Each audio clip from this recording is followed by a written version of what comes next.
If you're over 60, listen closely. Fish can be one of the smartest foods for your brain and heart. Or it can be the sneakiest way to build up a neurotoxin in your body. And here's the part that makes people uncomfortable. Most healthy fish eaters don't get hurt because they eat fish. They get hurt because they keep picking the wrong fish over and over, thinking all seafood is the same. It's not. And after 60, your margin for error gets smaller. Your body often clears toxins more slowly, and your brain and nerves don't bounce back the way they did at 35.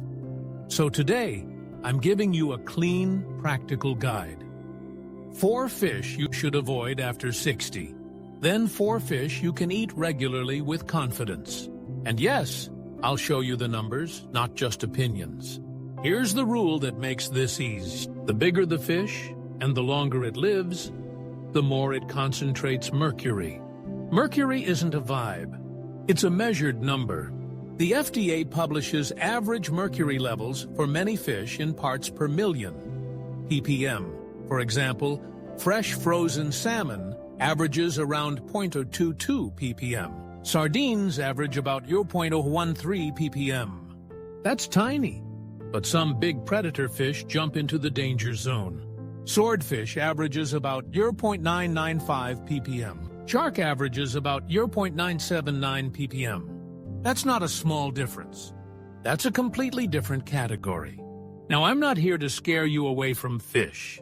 In fact, the American Heart Association encourages eating fish, especially fatty fish, about twice a week.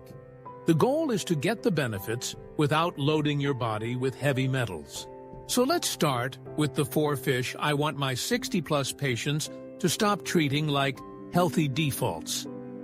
These are the ones that look normal on a menu, but the mercury numbers tell a different story. Worst fish number 4, orange roughy. This one is a classic trap because it tastes mild and feels clean.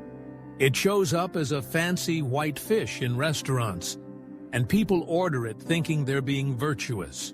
But orange roughy is one of the fish listed by the FDA EPA in the choices to avoid category because it's among the highest mercury fish, and the numbers back that up. The FDA's commercial seafood data shows orange roughy averaging about 0.571 ppm mercury. Now, what makes this extra risky after 60 is not one single dinner. It's repetition. If orange roughy becomes your safe fish night once a week, that mercury exposure becomes a steady drip. And mercury doesn't support your brain. It stresses it. People describe brain fog, shakier hands, sleep that feels lighter, mood that feels off. And here's the scary part. Many seniors blame aging, not food. I'm not saying orange roughy causes all those symptoms in everyone. I'm saying it's a high mercury fish, and if you're trying to protect memory and nerves after 60, there are far safer choices with similar taste. Worst fish number 3, big eye tuna. Let me be very clear. Tuna is not one thing. People hear tuna and think lean protein, heart healthy, simple. But different tuna species have very different mercury levels.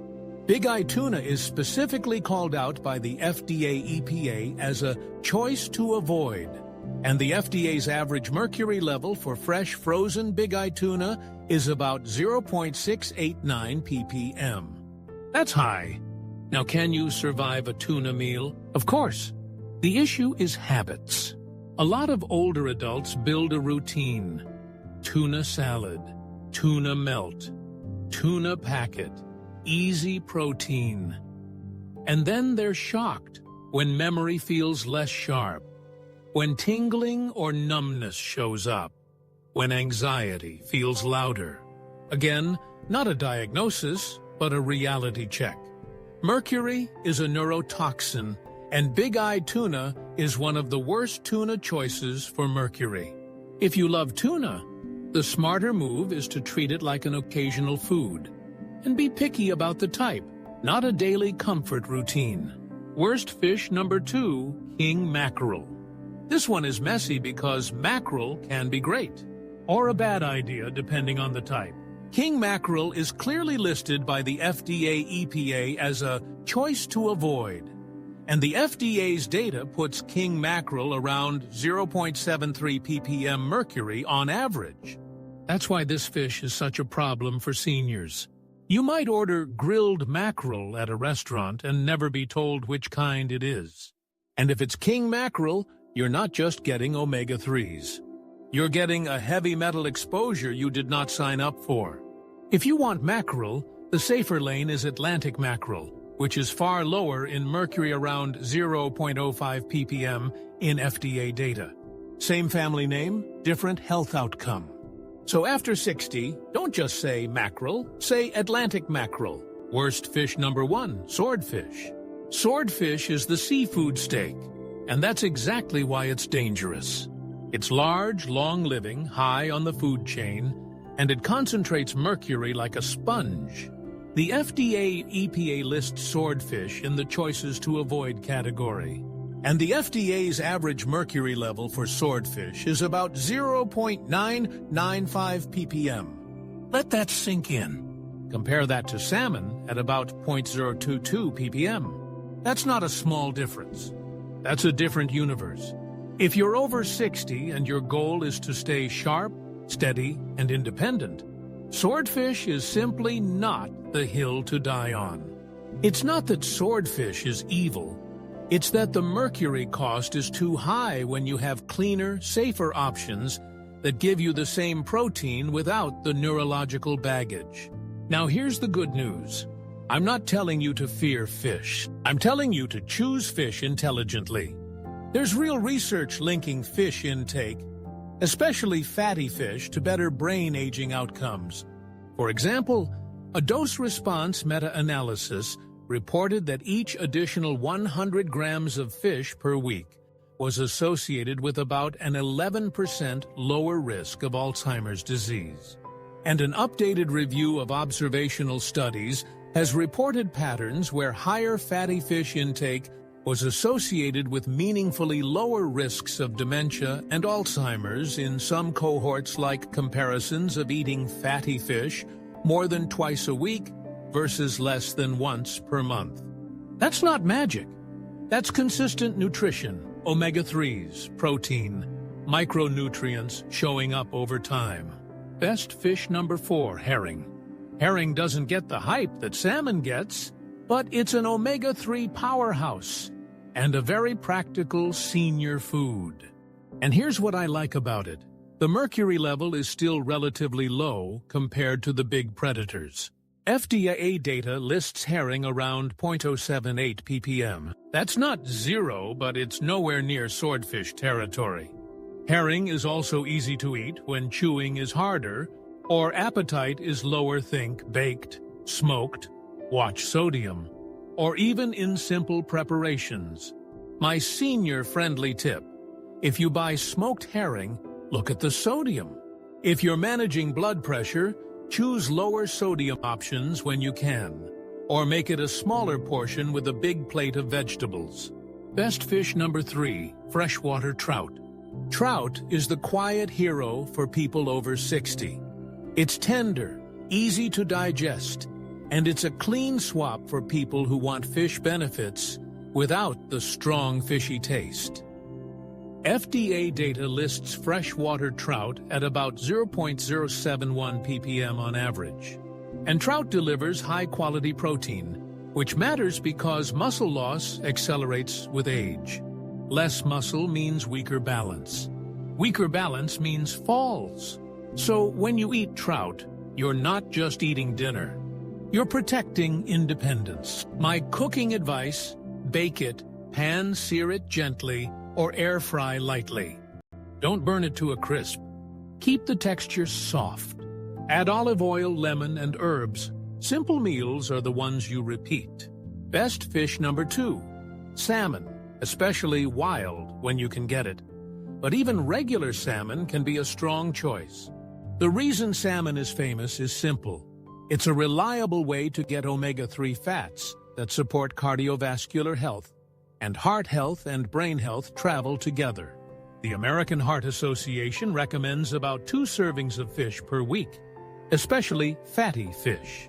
And salmon's mercury level is relatively low. Fresh frozen salmon averages around 0.022 ppm in FDA data, and canned salmon around 0.2114 ppm. Now here's a nuance that builds trust. One JAMA study in older adults found that higher seafood intake was associated with higher brain mercury levels. But those mercury levels were not correlated with worse brain neuropathology, and moderate seafood consumption was associated with less Alzheimer-type pathology in cross-sectional analysis. Translation: don't panic about fish. Choose low-mercury fish and be consistent. That's the sweet spot. Best fish number 1, sardines. And yes, I know some people hear sardines and immediately say, nope. But if you care about aging well, sardines are one of the smartest fish you can eat. Why? They're small. They're low on the food chain. That usually means much lower mercury. FDA data lists sardines at about 0.013 ppm. That's one of the lowest on the list. Sardines also give you omega-3s and protein in a budget-friendly way, which matters because a plan only works if you can afford it and repeat it. Practical tip: choose sardines in water or olive oil. If sodium is a concern, look for no salt added when possible, or rinse lightly. Mash sardines with avocado. Put it on whole grain toast. Add lemon and black pepper.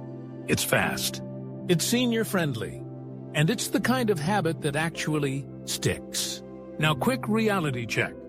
You don't need fish every single day to get the benefits. For many people, 2 fish meals per week is a powerful baseline, especially when those meals replace processed meats or deep-fried foods. If you want more, rotate lower mercury options. Mix salmon, sardines, trout, and herring. Variety matters because it spreads risk and increases nutrients. Here's the grocery rule that saves you. If the label or menu doesn't specify the type, don't assume it's the safe one. Tuna is not always the same tuna. Mackerel is not always Atlantic mackerel. Ask. And if the restaurant can't tell you, choose something else. Your brain is worth one awkward question. Second rule: don't cancel the benefits with cooking. The American Heart Association specifically highlights non-fried fish for heart benefits. So bake it. Air fry lightly. Pan sear with olive oil. Add a big side of vegetables. Keep the meal simple enough that you can repeat it on a tired Tuesday. Now, I want to hear from my 60-plus community. What fish do you eat most often right now? And how many times a week? Drop it in the comments. And tell me one thing. Is it taste, price, or convenience that decides your choice? Because if you tell me your why, I can tell you the simplest swap that fits your real life.